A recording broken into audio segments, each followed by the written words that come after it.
la chronique de Joss Randall. Salut les groupies, c'est votre cowboy qui vient vous présenter sa 254e chronique de Joss Randall. Après la 37e journée, ce camp ASS. Cette chronique s'appelle « Un sabordage de première classe ».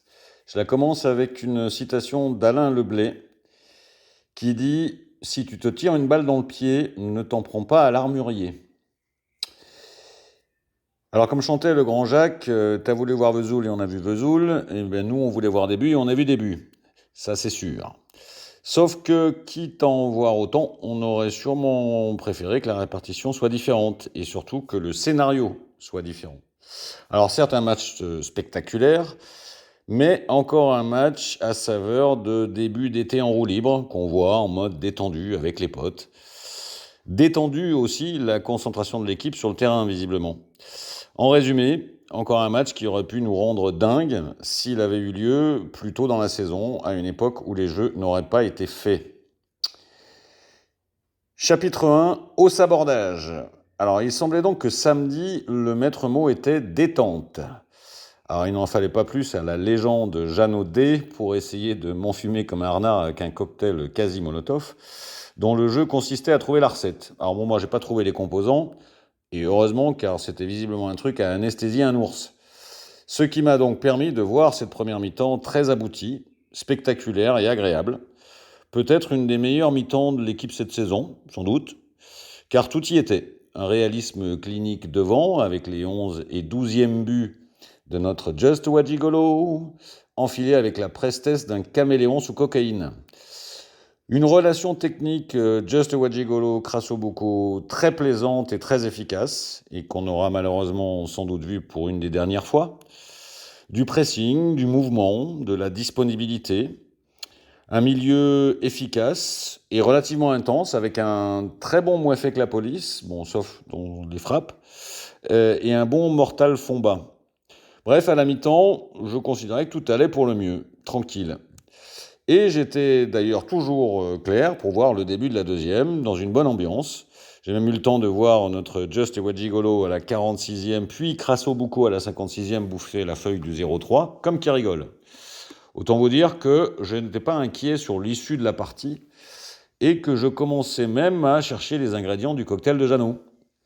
Mais tout ça, c'était avant le drame, avant le double drame. Le premier arriva à la 67e avec ce triple changement complètement incompréhensible, à ce moment-là du match où tu l'as bien en main. Et comme une conséquence, à partir de là, tout va s'effriter comme une statue géante au pays des talibans. Et donc c'est bien pour se dire de se prendre la bite dans le pédalier, quoi. Et ça interroge à bien des égards. Celui de la pertinence de ses choix, pas compris. Celui de l'attitude des entrants, discret comme le souffleur du mime Marceau au stand-up des sourds-muets. Et celui de ses choix qui désorganise complètement un système qui paraissait jusque-là à peu près en place et assez peu en danger. Et du coup, on l'a senti venir la carotte. En tout cas, moi, personnellement, dès cet instant, j'ai senti mon enthousiasme se racornir comme de la salade par une nuit de gel. Mais comme si ça ne suffisait pas, notre ami « C'est mon fils, ma batlesse » a continué sur le banc à s'activer avec des gestes d'horloger suisse ou tranquillisant, en nous sortant de sa besace des idées aussi sottes que grenues, comme celle de remplacer un Petronenfo moyen mais qui tenait le coup par un AD rétro Satanas qui lui n'a pas joué depuis des lustres, ou en collant notre ami l'Obi-Wan Kenobi en 6. Alors voilà ce qu'on appellera pudiquement un coaching pas super gagnant, puisque 6 minutes plus tard, on en avait pris 2 dans la musette, le tout en 2 minutes. Terminares. Heureusement que ce match comptait pour de la margarine. Alors bien sûr qu'il faudra interroger ce lâchage collectif du match, de toute l'équipe, une sorte d'abandon qui flanquerait des idées de lévitation à un moine tibétain, mais au-delà des attitudes des joueurs eux-mêmes, si Lolo B avait voulu nous démontrer par l'exemple ce que c'est que de s'aborder proprement un match, il s'y serait pas pris autrement.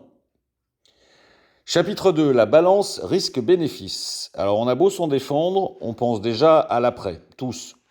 Et on voit déjà circuler des noms de joueurs, alors finalement pas beaucoup pour le moment, mais quand même, quand je vois qu'on se pose déjà visiblement la question des joueurs avant de se poser celle, toute simple et pourtant basique, de savoir s'il faut continuer avec le même coach et la même direction sportive, je me marre. Je me gondole comme le grand canal de Venise un soir de féerie nautique. car c'est mettre la charrue avant les bœufs, à mon sens. Construire un effectif sans être sûr à 100% de celui qui va le coacher, surtout quand celui en question est un mec avec des idées aussi arrêtées, c'est un peu comme le cassoulet toulousain. Moi, ça m'échappe. Car posons-nous 2 secondes pour nous faire un avis conclusif sur l'année 1 de C'est mon fils, ma Batless, en le regardant à l'aune de cette balance risque-bénéfice si chère aux chirurgiens, quand ils ne savent pas trop s'il faut opérer ou laisser pisser le mouflon.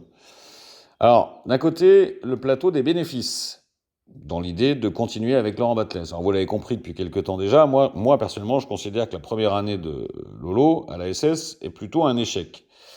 Et toutefois, soucieux de ne pas trop m'écarter des chemins de l'objectivité dont vous me savez coutumier, mais si, allez, vous savez, je pourrais lui reconnaître d'avoir su nous proposer assez souvent un jeu plaisant sur le plan offensif, avec beaucoup de buts marqués, 61 après la J37, aucune équipe n'a fait mieux en Ligue 2 à ce jour.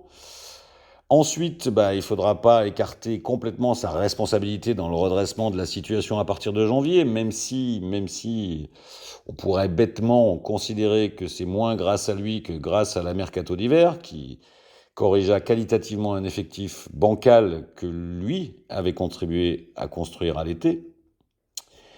Enfin, ça serait forcément un bénéfice que de miser sur une forme de continuité, tant il est complexe de bâtir un projet sportif solide en changeant de pilote chaque année.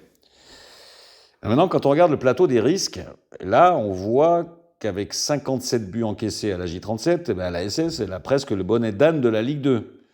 Quand même pas bien brillant pour un club de la dimension de Saint-Étienne. Et, à mon sens, c'est tout sauf un hasard.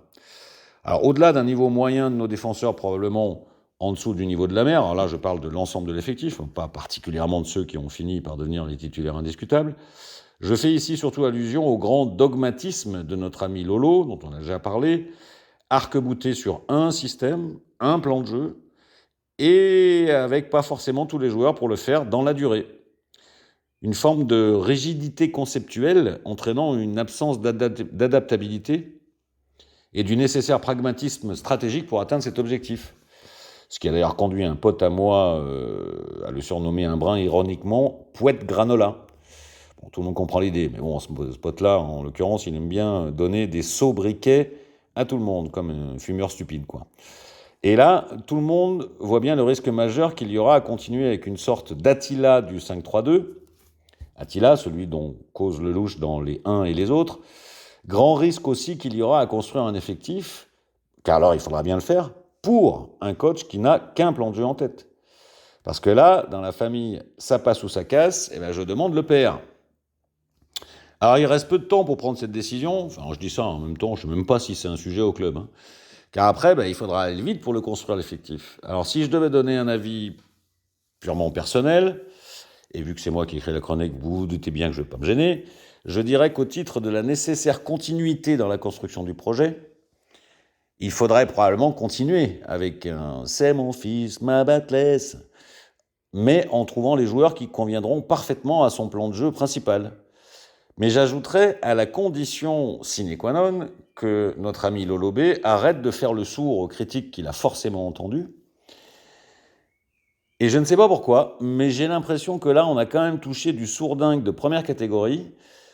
Et c'est en tout cas l'impression que j'ai quand je l'entends nous sortir en conférence de presse quelques énormités qui, la plupart du temps, le disputent à d'autres platitudes.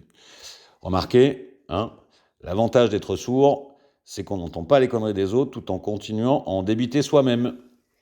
À suivre. Alors, nota bene à tous les pisse-vinaigres qui disent toujours que je fais trop long, vous aurez remarqué que cette chronique est légèrement plus courte. Pourquoi ? Parce que je me mets au diapason de nos verres, j'arrête les matchs à la 70e. Salut les groupies!